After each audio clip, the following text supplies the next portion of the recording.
बिस्मिल्लाहिर्रहमानिर्रहीम। अस्सलामु अलैकुम वरहमतुल्लाहि वबरकातुहू। रसूल करीम सल्लल्लाहु अलैहि व आलिहि वसल्लम की बरकत का मौजज़ा।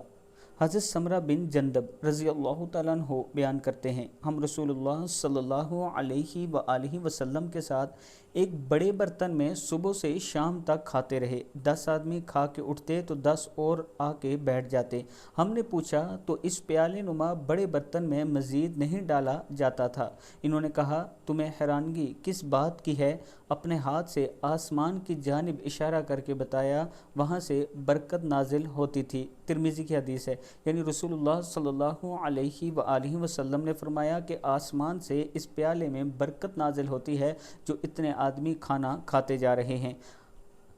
इसके साथ मैं अपने दोस्तों से गुजारिश करूँगा कि मैं एक यतीम बच्चे का घर बना रहा हूँ, उसमें आप दोस्तों के तावन की ज़रूरत है। ये मेरा व्हाट्सअप नंबर इजी पैसा और जैज़ कैश इसी नंबर पर मौजूद है, आप दोस्त तावन कर सकते हैं। अस्सलामु अलैकुम वरहमतुल्लाहि वबरकातुहू।